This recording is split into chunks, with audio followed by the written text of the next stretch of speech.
Rollo May says that self implies world and world self. There is neither one without the other, and each is understandable only in terms of the other.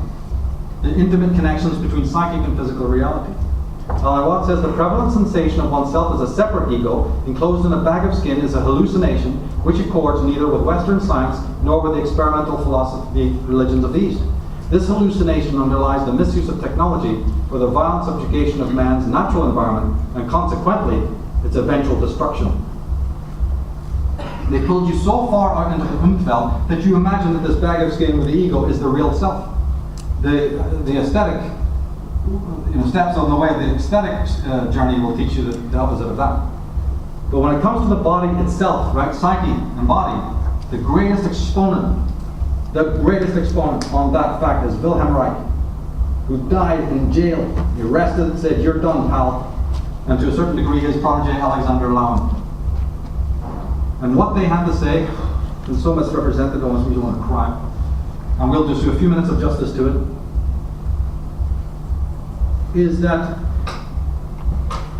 the body that you live in is the ego. Don't think of, we've just examined that, don't think of anything to do with psyche, ego, id, superego as realms or some sort of, attics or dungeons or cellars. Throw that out. We're back to way of seeing, and we come back to this, that the very concept of an ego, the Reichians say, is the physical body itself, particularly the skin, meaning the surface of the body. They distinguish that the surface of your body moving out, of course we don't have time to explore all of this, but it's monumental. The surface of the body, which can also be described as upwards, is the ego of a person, facing the world, facing the sensations and the tribulations and the stimuli of the world. As you get into what they call the core, which is downwards, metaphorically, you're into the imperial self that we spoke of earlier. What has religion done to the terms down and under? And what have they done to up? Inversion of the very thing where we need to be going. Hidden observer is down in the depths, in the hell, if you like, if you use the true Scandinavian meaning of that word, and my God, could we get into the mess they've made of those words? Where does that sound familiar? Where have we heard this before? The core.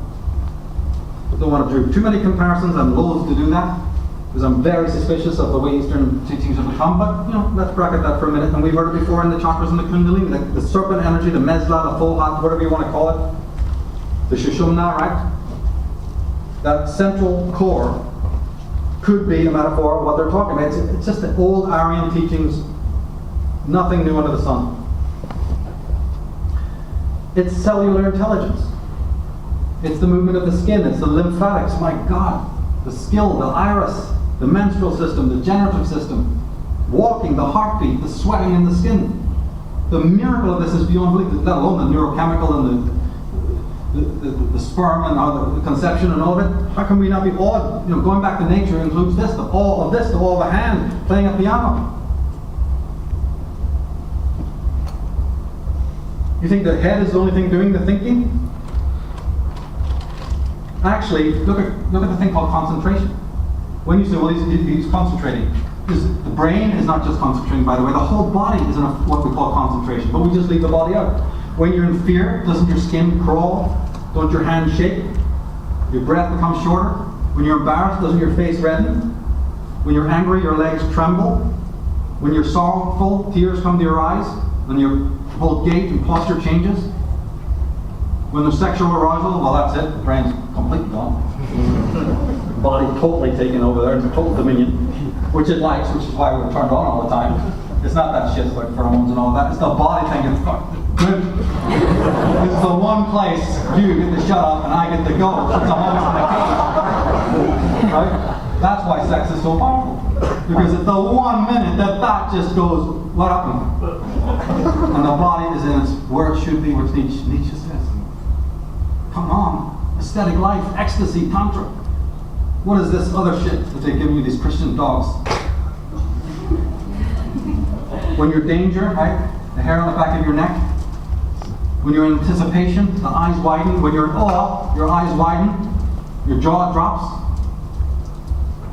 Infants putting things in their mouth. Why? To know what it is before touch is even developed. They're putting it in the mouth to taste it, to feel it. The body is knowing things before the brain, as Grodeck says. And the surface of the body, this ego part, it burns out of energy because it takes a lot to deal with the physical world. So we sleep.